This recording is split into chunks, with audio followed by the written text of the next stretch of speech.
Hello everyone, it's Sneha here. Hope you're all doing well. In this video, I'm going to be talking about a book called Virtually Lost, and it's written by Laha. So before discussing about the book, I'll actually tell few words about the writer. He has written 3 novels already. First one is Not Worth Living For. Second one is A Tiny Reason to Live. And the third one is A Year Without Summer. Amongst these 3 books, the last book, A Year Without Summer, is very well known to many of you. Well, it's a critically acclaimed book. And while you're searching for other books in the Amazon, you can actually you might have actually noticed this, so you can even give this book a try. Apart from these books, he has also written a lot of short stories and poems. If you are a lover of short stories, you can even check this book out. Additionally, Shreyan Laha is the winner of Rajiv Gandhi Youth Literary Award in the year 2014. So it's well known that he already has fine amount of experience in this literary world. So now let's begin.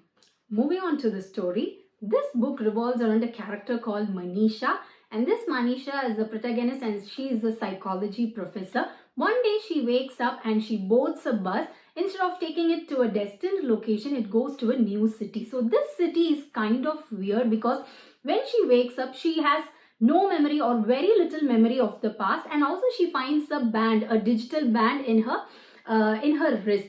The thing is, an interesting thing is that this digital band is actually embedded to her skin, so she cannot remove it or anything, and this is actually done for the constant supervision. So more or less, like, we can connect to the all the things that is available in the digital world. So that is what happens, and that is how the story actually begins. So more or less, when she travels, she actually finds that the entire city is monitored or being under the surveillance of police. So there is like no privacy. People are being constantly supervised, so they do not have any privacy. They cannot voice out any opinion or anything. But then there is complete contrast to it. There is like bullying, trolling, spreading of fake information, etc. So we can see that a lot of social media things, concepts is being just reflected in this new city where she actually wakes up. And then we also see that it kind of gives the 1984 vibes, which is actually written by George Orwell. So what if George Orwell actually wrote a story which involves in social media reality?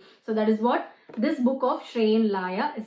And another thing I want to say is that as Manisha travels, she moves forward in the city. She keeps exploring because she's entirely new. She does not have any memory. She doesn't know her background, who her parents are, or the memories. She completely lost it. So she tries to find out who exactly she is. And as she moves forwards, she actually sees that the people there, or the civilians, they are not treated like humans. Instead, they are actually treated as a social media profile. So we get to know their information, who they are, what they are. So more or less, like, the lack of privacy in their life, their identity, everything is like out in the space. So that is how it is. So the new city where Manisha is traveling is more or less like a virtual reality. So the games and the simulation things that we see. So that is what this book is all about. So Manisha keeps on exploring. She tries to find who she is, or who is exactly behind this, because she was somewhere else the past day and now she is in a different place where everybody is like kind of like an alien to her. She doesn't know. She's completely alienated.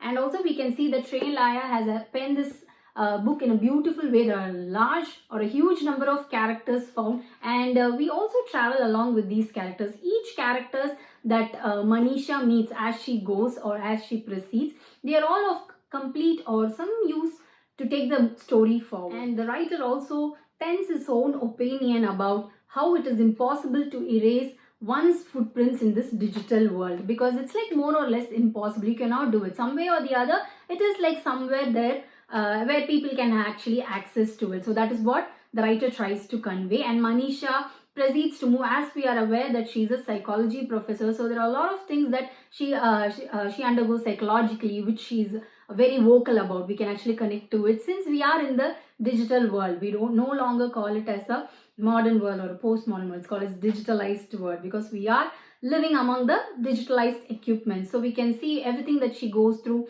We can actually connect to it. So the writer has perfectly blended the fiction and the reality very well. It goes well together. Not just that, this book kind of resembles that of a series that I watched long back called as Black Mirror. So it's also more or less like It talks about the dystopian world, especially in the digitalized community. So that's what it is about. And also, as I told you, it reminds me of George Orwell's 1984. Though it was written in the past, it actually talks about a lot of things that we see in the modern world, about politics, religion, restriction of free speech, etc. So a lot of things happening here, like online bullying, trolling, fake information, that is also dead here in this book. So we also realize that as the story progresses, Manisha kind of forms alliances with different people because she wants to get out, or she wants to save herself. So what do you think happens in the end? Will she actually survive? Will she save herself or the other people? Or will she actually be in the confusion or in the dilemma, which world is real? Whether the world she existed before is real, or this virtual reality world is real? So to know more, buy this book. You can actually find this book in Amazon. You can get it. It is written by Shrey and Laya, a book called Virtual Reality. You can find it. The language is very, very simple. It's completely comprehensive work. Even beginners can understand it. If you are a fan of science fiction or dystopian genre, then you can very well try this book. It's completely written in a very simple form. You can find a lot of word building done in a very proper manner. It's completely planned and executed well. So go ahead and try this and let me know your thoughts on this book. Until that, we will see in another video.